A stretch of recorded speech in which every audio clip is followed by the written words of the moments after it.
یہ ہمیں موصول ہوا ہے عائشہ صدیقہ صاحبہ کی طرف سے گجرانوالہ سے۔ کل صاحب وہ پوچھنا چاہتی ہیں کہ کیا حسد اور نظر لگنے کا کوئی اثر ہوتا ہے؟ اور دوسرا حصہ ان کے سوال کا یہ ہے، کہتی ہیں کہ اگر اثر ہوتا ہے تو اس سے بچنے کا کیا طریق ہے؟ بات یہ ہے کہ انسان کے جسم کے اعضاء میں قوتیں پنہا ہیں۔ کسی کے اندر قوتیں تھوڑی ہیں، کسی کے اندر قوتیں زیادہ ہیں،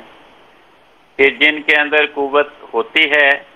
وہ بعض اوقات بعض خاص اصولوں کے مطابق ورزش کر کے پریکٹس کر کے اپنے اس قوت کو بہت زیادہ ترقی دے لیتے ہیں۔ تو انسانی قوتوں میں سے ایک قوت انسان کی آنکھ اور اس کی نظر ہے۔ جب انسان کسی چیز کو دیکھتا ہے اور وہ اسے بہت اچھی لگتی ہے تو بعض انسان ایسے ہوتے ہیں ان کے دلوں میں حسد پیدا ہوتا ہے۔ وہ اس چیز کو دیکھتے ہیں اور ان کی آنکھیں اس کو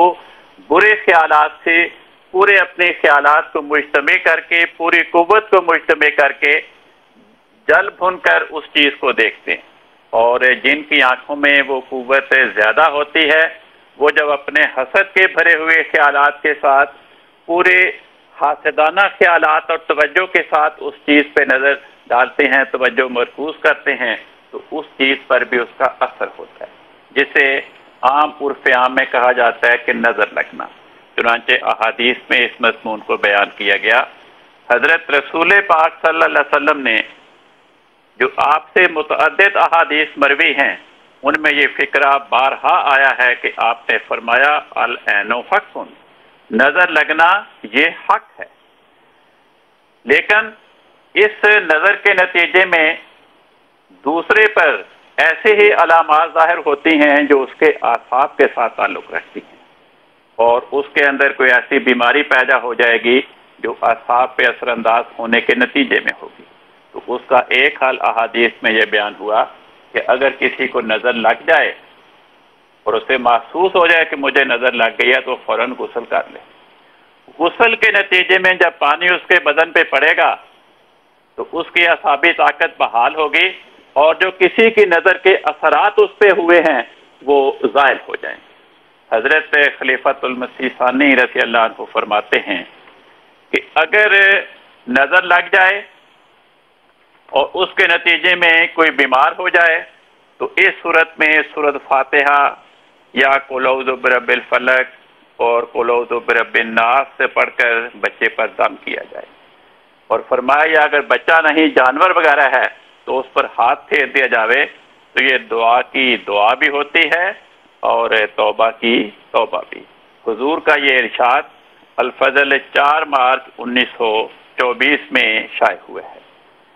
آج کل اس کو پرانے زمانے میں جیسا کہ میں نے عرض کیا کہ بعض لوگوں کی آنکھوں میں عام انسانوں کی نسبت زیادہ طاقت ہوتی ہے،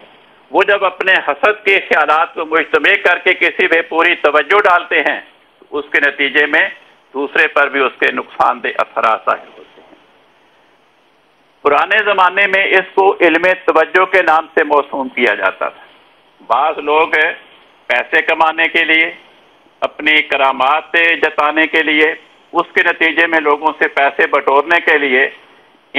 اپنی اس علم توجہ پہ بہت توجہ دیتے تھے، اپنی اس استعداد اور قوت کو بعض قواعد کے تحت مشق کر کے بہت ترقی دے دیتے تھے، جس کے نتیجے میں لوگوں کو نقصان پہنچاتے تھے۔ اور بعض لوگ اس پہ مشق اور مہارت پیدا کر کے لوگوں کی بیماریاں دور کرتے تھے، ان کی خدمت سر انجام دیتے تھے۔ ان میں سے پھر کئی اس کو اپنے معجزات قرار دے کر پیسے کمانے کا ذریعہ بناتے تھے، اور کئی محض خدمت خلق کے طور پہ اس کو استعمال کرتے تھے۔ چنانچہ اس پہ مہارت پیدا کر کے دنیا کے تمام مذاہب میں، تمام اقوام میں ایسے لوگ پیدا ہوئے جو یہ کام کرتے تھے۔ تاریخ اسلام میں بھی بہت سے مسلمان صوفیاء اور اولیاء ایسے تھے جنہوں نے اس علم توجہ میں مہارت پیدا کر کے، حضرت مسیح موعود علیہ السلام فرماتے ہیں ان کے اندر اتنی استعداد پیدا ہو جاتی تھی کہ صدہا بیماروں کو اپنے دائیں بائیں بٹھا کر ایک نظر دیکھ کر ان کو شفا دے دیتے تھے. آج کل اس کو ہیپناٹزم میسمرزم کے نام سے موسوم کیا جاتا ہے. تو یہ ساری وہی پیراسائیکالوجی کی قسم ہے کہ انسان کی آنکھوں میں ایک طاقت ہے، استعداد ہے. جب وہ اس کو بری نیت کے ساتھ اپنے حسد کے خیالات جمع کر کے کسی پہ اپنی توجہ مرکوز کرتا ہے تو اس پہ اس کا اثر ہوتا ہے. تو اس کا علاج غسل، وضو اور دعا ہے. ٹھیک ہے کل صاحب، بہت شکریہ، آپ نے بڑی تفصیل سے اس کو بیان کر دیا، اور میں سمجھتا ہوں کہ یقیناً یہ ہمارے ناظرین کے لیے بہت دلچسپی کا باعث بھی ہوگا اور فائدے کا باعث بھی ہوگا،